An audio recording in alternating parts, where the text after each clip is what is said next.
जैसा कि आप बच्चों देख सकते हैं, हमने यहाँ पर एक कील लगाई है। ध्यान देख रहे हैं, कील में एक रस्सी बंधी हुई है और ये है अस्मिता के हाथ में। ठीक है, तो बच्चों ये अब यहाँ से एक सर्कल ड्रॉ करेंगे और जितना आप अपनी तरफ से खींच सकती हैं खींचना, और एक ही जगह उसे फिक्स करना, मार्कर को आगे पीछे नहीं करना। ठीक है, चलिए बनाइए आराम से, एक ही जगह पे। चलिए बनाइए बनाइए।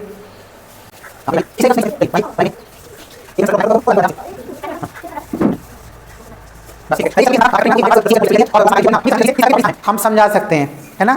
यहाँ हम एक्यूरेसी पे फोकस नहीं कर रहे हैं, हम यहाँ पर अंडरस्टैंडिंग पे फोकस कर रहे हैं। ठीक है, जब हम इसे सीख जाएंगे तो अपनी कॉपी पे एक्यूरेसी पे भी फोकस करेंगे बच्चों। ठीक है, चलिए अब हम क्या करते हैं, ये जो रस्सी थी जहाँ से ये फिक्स की गई है, ठीक, यहाँ से लेके अस्मिता जो तुम्हारे पास है, ये ध्यान से देखो, ये मार्कर जहाँ तक फिक्स है इसको बोलते हैं बच्चों रेडियस। क्या बोलते हैं?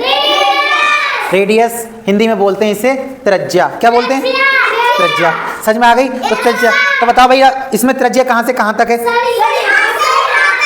वेरी गुड, तो ये त्रिज्या यहाँ से यहाँ तक है। Very good. अच्छा, त्रिज्या यहाँ से वहाँ तक ही नपेगी और कहीं से भी नप सकती है? मतलब हाँ, और दूसरी जगह से नाप के देखो त्रिज्या। अच्छा, बहुत सारी त्रिज्याएं इसमें से निकाली जा सकती हैं, लेकिन क्या बताओ त्रिज्या की जो लंबाई होगी उसमें कोई परिवर्तन आएगा? आ सकता है क्या? ये एक ही रहेगी? बताओ। आ सकता है। कैसे आ सकता है?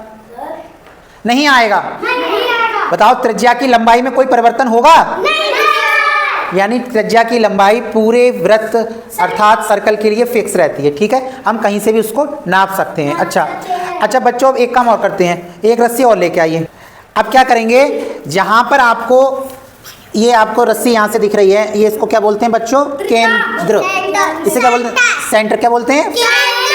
सेंटर या केंद्र बोलते हैं। ठीक है, चलिए अब वहां से आप जहां पर ये बिल्कुल बाहर है ये, ठीक है, ये आपको दिख रहा है ना यहाँ पर, ये इसके जो चारों तरफ आपने भी ये जो बनाया अभी, ठीक है, जो कुछ भी बनाया, इसको बोलेंगे परिधि। क्या बोलेंगे?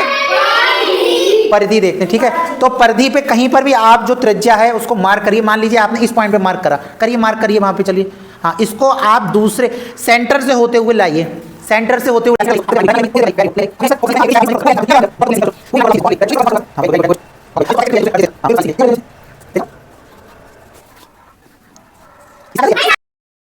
इससे आगे नहीं जा रही, कोशिश करो। नहीं जा रही है? नहीं जाएगी। क्यों नहीं जाएगी? क्योंकि ये है इसकी त्रिज्या, ये फिक्स है हर जगह। लेकिन अब एक बात मुझे समझ में नहीं है, आपने त्रिज्या वहां से यहां तक भी बना दी, उस पॉइंट का नाम ए रख दो। उस पॉइंट का नाम क्या रख दो? ए रख दो। ठीक है, अब सेंटर को रख दो ओ रख दो। सेंटर का नाम ओ रख दो, थोड़ा सा बड़ा सा बनाओ ओ, और यहाँ का नाम बी रख दो, जो दूसरी छोर आया है आपका त्रिज्या बी। ठीक है, अब बच्चों आपको 3 पॉइंट्स मिल गए यहाँ पर। क्या क्या पूरी एक लाइन बन गई? कौन कौन सी? हाँ, कुछ बच्चे कह रहे हैं बी ओ ए और कुछ बच्चे कह रहे हैं ए ओ बी, दोनों ही ठीक हैं। ठीक है, तो ये जो लेंथ होती है, यानी 2 बार त्रिज्या आ गई। कितनी बार त्रिज्या आ गई? 2 त्रिज्या। तो यानी हमने अगर 2 त्रिज्याओं को जोड़ दिया तो वो बन जाता है हमारा व्यास। क्या बन जाता है? इंग्लिश में इसे बच्चों बोलते हैं डायमीटर। क्या बोलते हैं? डायमीटर बोलते हैं। ठीक है, तो हमें व्यास समझ में आ गया। अब हमारे पास थोड़ी सी रस्सी और है ना बच्चों। अब इस तरफ जो रस्सी है इसको जरा बच्चों, जरा व्यास को इस रस्सी से नापो। अब इसे रहने दो अस्मिता, अब इसको मार्कर को बंद कर दो और इसको बीच में रख दो सर्कल के। ठीक है, अब हमें उसको नापना है बच्चों, इसको नहीं बच्चों, आप व्यास को नापो पहले, व्यास को, यानी ओ ए बी को नापो कितनी है रस्सी से, और उस पर मार्क कर देना। ध्यान समझ रहे हो? व्यास को रस्सी से नापो और उस पर मार्क कर देना, मार्कर से मार्क कर देना। पहले एक छोर पे मार्क करो। अच्छा, ये छोर वो पहले, और यहाँ नहीं, वहां मार्क करो, वहां पर पूरा कहाँ तक, कितनी लंबी है ये? हाँ ठीक है, अभी हम इसको नापेंगे नहीं, बस। ठीक है, अब इसको आप बाहर ले लो और इसके बिल्कुल सरकमफ्रेंस पे रखो, इसको परिधि पे। देखो कितनी बार इसको, 1 सेकंड, हाँ 1 है। ठीक है, इसको एक बार मोड़ और लगाओ। इसका बराबर इसके 3 हिस्से कर लो, इसके 3 हिस्से कर लो बच्चों, 3 हिस्से कर लो।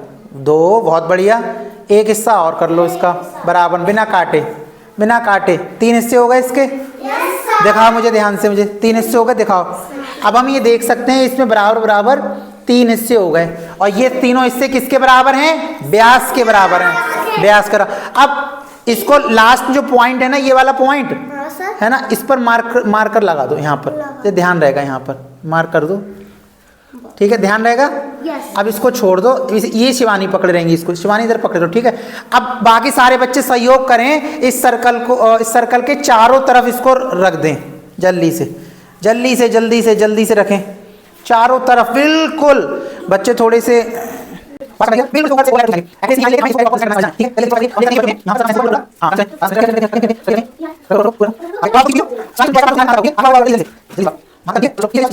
हाँ, कोई बात नहीं, आगे पीछे ले जाओ तो ठीक है।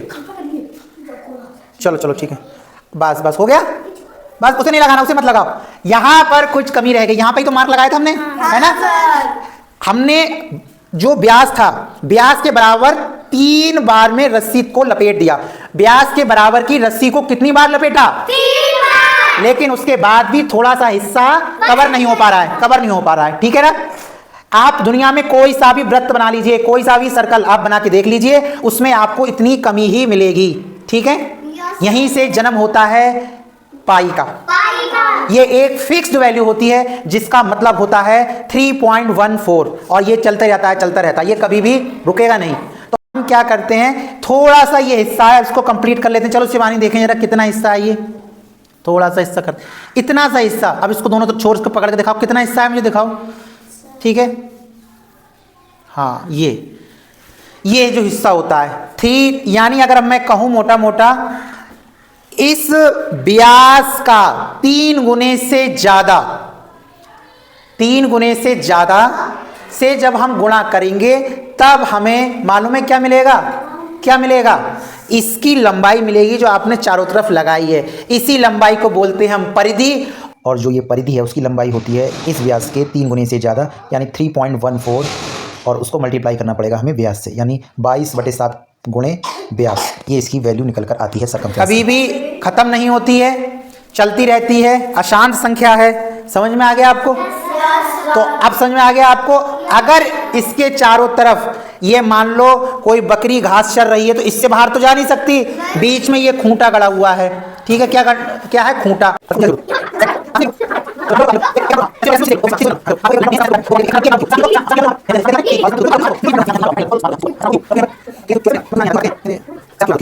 बच्चों जैसे कि इन्होंने 2 पॉइंट ड्रॉ किए यहाँ पर, इस छोर पर हाथ दिखाओ बच्चों, कौन सा पॉइंट है? पी पॉइंट, और इस छोर पे क्या है? क्यू। अब इसमें इसको ज्वाइन कर दो, क्यू को पी से ज्वाइन कर दो, जल्दी से, वेरी गुड। क्यू सो, हाँ very good very good very good, Q को पी से ज्वाइन कर दो, क्यू को पी से ज्वाइन कर दो, हाँ क्यू को पी से ज्वाइन कर दिया, ठीक है। चलो बच्चों अब इसे हटा दो, कोई बात नहीं, 2 लाइन आपने ऊपर नीचे, ये जो लाइन बनेगी बच्चों, ठीक है, सीधी करो इसे, इस लाइन को क्या बोलते हैं बच्चों? जीवा। क्या बोलते हैं? अच्छा बच्चों अब थोड़ा थोड़ा पीछे हो जाओ, तो इसकी सबसे बड़ी जीवा कहाँ पर आएगी? सबसे बड़ी जीवा कौन सी होगी? कहाँ से होकर जाएगी वो? यहाँ से यहाँ पर। नहीं नहीं, सबसे बड़ी जीवा कौन सी दिख रही है? इसको आगे बढ़ाते चले जाओ, हम ले, हाँ हाँ, यानी व्यास जो होता है वो हमारे सर्कल की, यानी जो हमारा वृत्त होता है उसकी सबसे बड़ी जीवा होती है। सबसे बड़ी जीवा कौन सी होती है? व्यास। और व्यास का नाम आप बच्चों ने क्या रखा था? हाँ, ए ओ वी रखा था, ठीक है। अब हम इसके सारे नॉमेनक्लेचर समझ चुके हैं कि वृत्त क्या होता है, त्रिज्या क्या होती है, व्यास क्या होती है, जीवा क्या होती है, केंद्र क्या होता है ना। और हम वो समझ गए सर्कमफ्रेंस कितनी रस्सी बंधेगी। अगर हमारा वृत्ताकार खेत है तो उसके चारों तरफ कितनी रस्सी बंधेगी? समझ में आ गई? कितनी बंधेगी? 3.14 गुणा किससे करनी पड़ेगी? व्यास से, ठीक है। जैसे कि अभी हमने आपको एक सवाल भी कराया था, एक वृत्ताकार खेत की त्रिज्या 7 मीटर है, तो उस खेत का क्षेत्रफल क्या होगा, ठीक है। तो आप इसमें देखो, ये तो आपका अलग सवाल मैंने समझाया, ये देखो नीचे वाला, इसमें 7 मीटर आपको त्रिज्या दी गई है, क्षेत्रफल क्या होगा? पाई आर स्क्वायर। तो इसको जब हम सॉल्व करेंगे तो 154 वर्ग मीटर आ गया, ठीक है। समझ में आ गया? पूरा कंसेप्ट क्लियर है?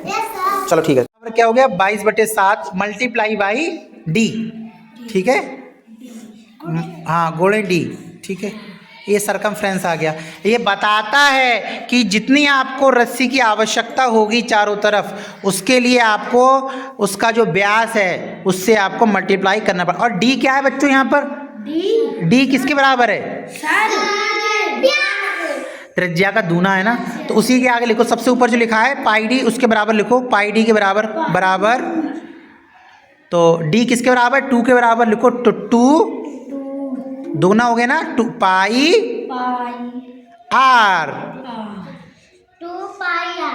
2 पाई आर, यानी आप पाई थोड़ा ठीक से बना दो बेटा, 2 पाई आर, ठीक है। अब समझ में आ गया क्यों? क्योंकि डी होता है रेडियस का दूना, तो 2 से गुणा हो गई। इसको ये भी कह सकते हैं, कोई पूछे 2 पाई आर होता है तो हाँ बोले 2 पाई आर होता है, ठीक है। समझ में आ गया? हाँ ये है।